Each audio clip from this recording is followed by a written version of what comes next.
아멘.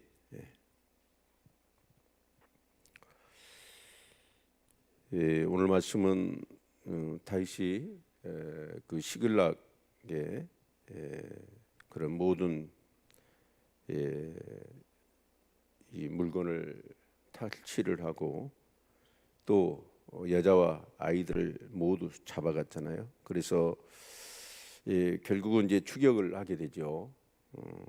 추격을 해서 그 가정 속에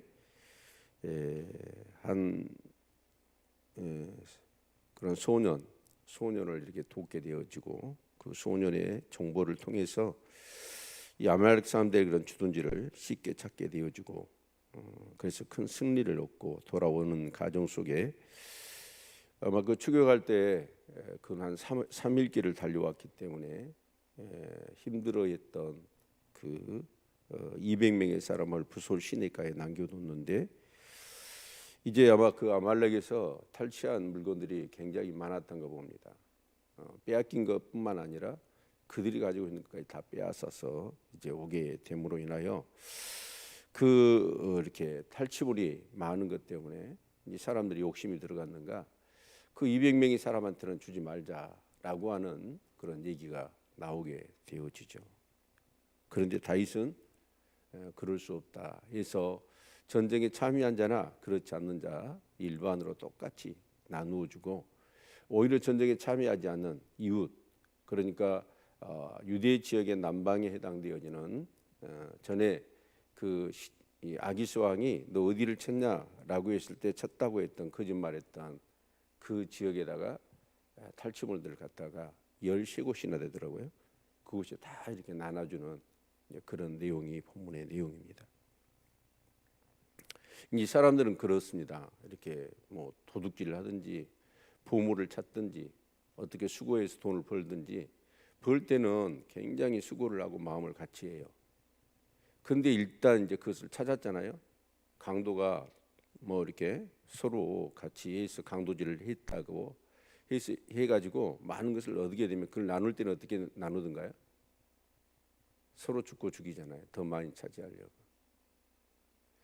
회사도 마찬가지입니다. 사실은 이렇게 힘들고 어려울 때는 다 같이 수고해서 벌잖아요.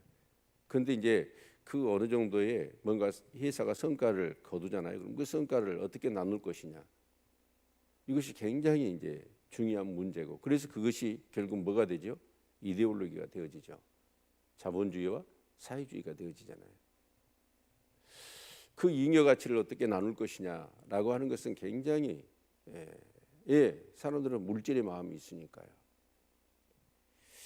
능력대로 나누자라고 하는 것이 자본주의지요. 그러나 사회주의는 어떻게 해야 합니까? 능력이 아니죠. 다 같이 벌어서 다 같이 나누자. 그런데 사실은 그렇게 되어지나요? 공산주의 몰락의 원인이 뭡니까?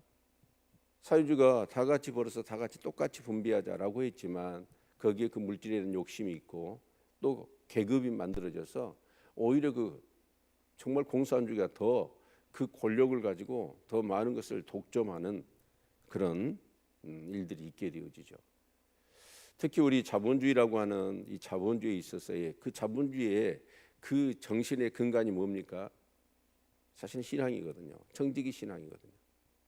이 모든 물질이 내 것이 아니라는 그런 인식 하에 여러분 이 자본주의가 태동된 건데 그 자본주의 가운데 이 기독교적인 정신이 싹 빠져버리니까 이 자본주의는 뭐가 되냐면 가장 악한 제도가 되어진 겁니다. 그런데 오늘 여기 보면 이 전쟁에 이제 이렇게 참여를 했어. 그런데 200명이 도저히 지쳐가지고 왜냐하면 전쟁에 갔잖아요. 그리고 다시 돌아왔잖아요. 그리고 또 추격을 하잖아요. 그러니까 갔다가 오는 길이 7일 길이라고 그래요. 그런데 또 쫓아가야 되는데 그 200명의 나이 든 사람들은 아마 지쳤던가 봅니다. 그래서 이제 부소신에 남겨놓고 400명이 가서 이제 전쟁을 해서 큰 승리를 얻고 엄청난 그런 모든 것 이렇게 잃지 않았거든요. 그래서 이제 돌아왔어요. 그런데 이 전쟁도 놓고 보면 어떻습니까? 자신들이 싸워서 자신들이 얻은 겁니까? 절대 아니거든요. 다윗이 하나님께 물어요. 그랬더니 하나님이 네 손에 붙이겠다라고 허락하신 거 아닙니까? 가다가 또한 어쩌습니까? 여러분 그 애굽 소년 하나를 여러분 도와줬더니 그 애굽 소년이 어떻게 해야죠? 아말렉 사람들은요 이렇게 주둔지가 딱 정해져 있지 않습니다. 유목민이거든요. 이 사람들은 광야에 들어갔다 하면 어디 있는지도 몰라요. 그런데 이 소년의 도움을 통하여 여러분 그 주둔지를 쉽게, 지금 그 가족들의 생명이 경각간에 달린 순간 아닙니까? 그런 상황 가운데서 지도처럼 이 아이가 여러분 안내를 해준 거예요. 내비게이션처럼. 그래서 쉽게 여러분 자기 가족들을 찾을 수 있지 않았습니까? 또 여러분 그 아말렉의 한 성읍을 다윗은 어떻게 했습니까? 쳐서 사람을 다 죽였잖아요. 왜 죽였어요? 자기 거짓말이 탄로날까 싶어가지고 아말렉 사람을 다 죽였잖아요. 그런데 신기하게도 아말렉 사람은 어째요? 그 가족들을 사로잡아가서 한 사람도 안 죽였다 하잖아요. 이게 뭐죠?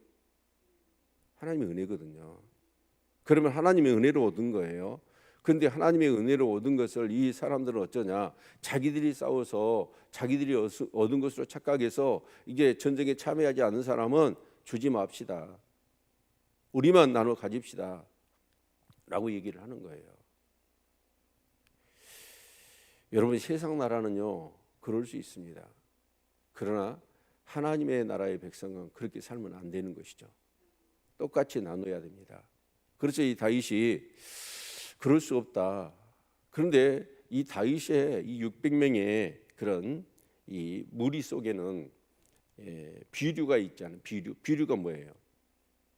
불량배들입니다. 그러니까 이 다윗이 도피 생활을 할 때 아마 이제 불량배들도 거기에 섞여 있었던가 봐요. 그러니까 이제 자기 가족들이 다 이렇게 시글락에 있을 때 탈취를 당하고 다 이렇게 포로로 끌려가게 되니까 다윗을 돌로 치려했던 사람이 누굴까요? 이 비류들이에요. 이런 사람이면 선동을 하는 것이죠.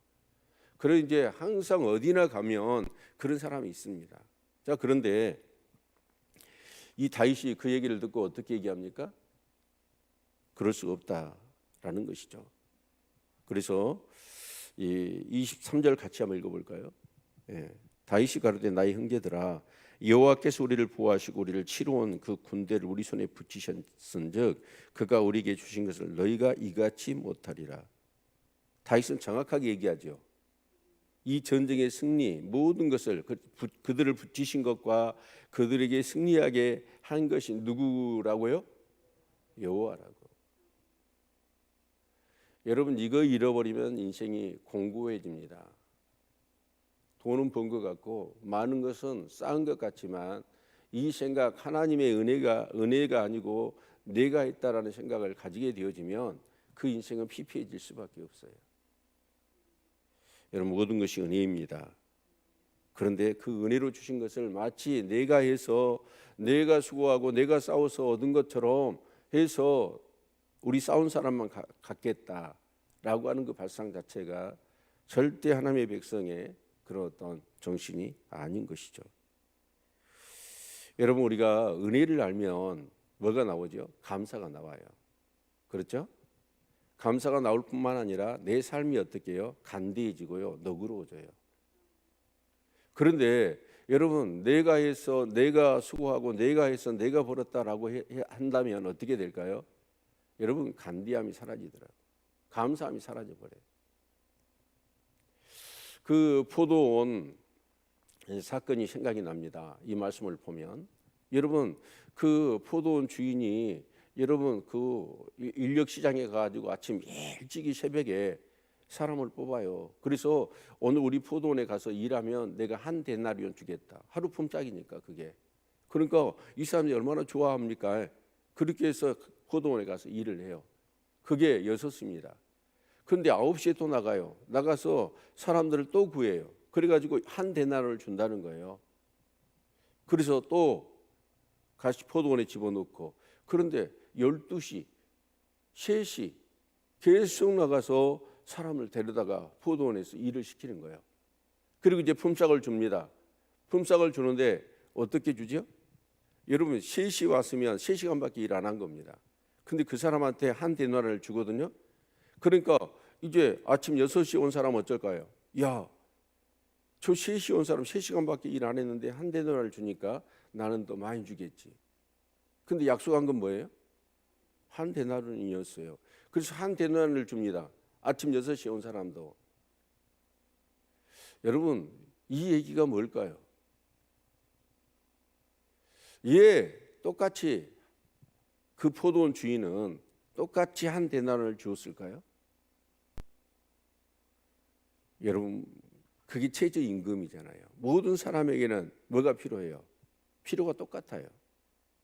그래서 한 데나리온을 준 것입니다. 사실은 이게 공평합니까? 공평하지 않습니까? 6시에 온 사람은 공평하지 않다고 생각할 거예요. 근데 하나님 이게 공평하다는 거죠. 여러분, 여기 정말 이런 비류 같은 생각을 가지면 우리가 안 될 줄로 믿습니다. 근데 다윗은 어쩌냐? 전쟁에 참여하지 않는 장로들 뿐만 아니라 여기 지금 유다 남방에 있는 13곳의 지역에 그 탈취물을 갖다가 계속해서 그들에게 뭐예요? 보내주는 거예요.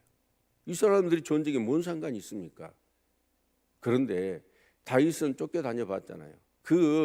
여러분 600명에 더불어서 3만 곱에도 368, 2,000명입니다. 2,000명의 식소를 거느리면서 그 도망을 다녀야 했을 때 그 얼마나 허기지고 정말 그 따르는 사람들에 대한 배를 채워줘야 되는데 그 어려움을 수없이 겪어봤던 사람입니다. 그렇기 때문에 다윗은 어쩌냐? 자기에게 많아지니까 뭘 해요? 그것을 같이 독식하는 게 아니라 그 어렵고 힘든 사람을 생각하면서 베풀고 나눠 주었다라는 것이죠. 이게 바로 하나님 나라. 사울은 어떻습니까? 자기의 권력을 가지고 자기 목도 아닌 것도 빼앗잖아요. 하나님 목도 빼앗아서 자기 목으로 삼잖아요. 그런데 다윗은 어쩌냐? 응당 자기 목이 될 수 있어요. 근데 그것을 자기 것이라 하지 않고 그것을 여러분 어렵고 힘든 사람한테 나누어 줍니다. 이게 하나님 나라의 백성이고 하나님 나라의 왕이 될 사람 아닙니까? 우리가 신앙생활을 하는데 정말 너무 인색하게 살면 안 됩니다. 베풀고 나누시기를 바랍니다. 그런 측면에서 이 11조 생활은요 너무너무 중요한 거예요. 정말 내 것이 내 것이 아니라는 것을 신앙으로 고백한 것이 11조잖아요. 여러분 그럴 때 여러분 정말 우리는 은혜로 살 수 있는 것이죠. 아멘. 여러분 정말 은혜로 살 때 하나님이 은혜를 주셔야 이런 것들이 되는 것이지 이 전쟁에서 은혜 없이 어떻게 이길 수 있었겠습니까? 모든 것이 은혜인데 우리는 꼭 착각을 해요. 하나님이 아니라 내가 한 것처럼. 그러니까 자꾸 여러분 지려고 그러고 싸우려고 그러고 정말 다른 사람이 아닌 내 몫을 더 챙기려고 하는 독식하려고 하는 그런 마음을 갖는 것이죠. 하나님은 이제 하나님 나라를 이룰 사람들 다윗과 그 일행들을 훈련시키시죠. 그런데 여기 말씀을 보면 25절에 그날부터 다시 이것으로 이스라엘의 윤리와 규례를 삼았더니 오늘까지 이르니라. 아마 이 사무엘서가 다윗 이후에 아마 이렇게 기록이 된 것 같아요. 그때까지.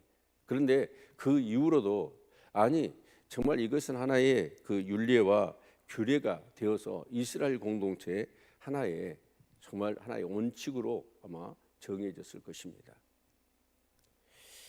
지금 세상이 힘들다고 그러는데 세상이 힘든 이유가 힘든 게 아니고 뭔가 더 있는 것을 더 독식하려고 하는 베풀고 나누려는 하나님은 이 세상에 굶어 죽지 않도록 필요한 것을 일용할 양식을 다 주셨습니다. 그런데 어떤 사람은 어쩌죠? 그걸 독식을 해요. 정말 자원은 한정돼 있는데 그것을 어떤 사람이 독식을 하니까 그만큼의 공백 상태가 어떤 지역에서는 생기는 거 아니겠습니까? 왜 그럴까요? 그것을 서로 나누어서 우리가 서로 공평하게 세상을 만들라는 그런 취지인데도 불구하고 자꾸 이 자본주의는 정말 독식만 하려고 하는 그런 생각을 갖는 것이죠. 여러분 하나님의 은혜가 저와 여러분의 심령 가운데 늘 강물처럼 정말 바다처럼 넘칠 수 있기를 바랍니다. 그래야 내 마음이 좀 따뜻해지고 그러면서 간대해지고 여러분 그렇지 물질만 생각하면 계속해서 그 물질이 우리를 옥죄어오고 우리를 감옥에 넣더라고요. 그러면 절대로 풍성한 삶을 살 수가 없습니다. 은혜에 합당하게 저와 여러분이 살아가서 정말 우리의 삶을 풍성하게 하시는 여호와의 은총을 경험하는 복된 삶이 되시기를 주님의 이름으로 축원을 드립니다. 기도하겠습니다. 은혜로우신 주님, 참 그렇게 힘들게 서로 싸워 승리하고 하나님 은혜로 모든 것을 얻었지만 그것을 나누는 과정에서는 정말 탐욕과 그런 독식하려고 하는 그런 마음들이 이렇게 가득 차 있는 것을 보게 됩니다. 정말 하나님 나라 백성으로 모든 것이 하나님의 은혜며 모든 것이 하나님의 은혜로 주어진 것을 우리가 믿는다면 과연 어떻게 그것을 내 것이라 고집하고 정말 내 자신만을 위하여 우리가 그렇게 살아갈 수 있겠습니까? 아버지 하나님, 우리의 심령 가운데 하나님 지각을 열어주시고 모든 것이 하나님의 은혜임을 기억하고 늘 감사하며 살아갈 수 있는 저희들 되게 하시고 정말 축복의 통로로 하나님의 신령함과 더불어 이 땅에 그런 물질도 베풀며 나누는 저희들의 삶이 되도록 하나님 은총을 더하여 주옵소서. 정말 우리 사랑하는 성도들의 사업, 직장, 가정 모든 일에 늘 하나님의 은혜가 넘치기를 소망하며 우리 주 예수 그리스도의 이름으로 기도합니다. 아멘.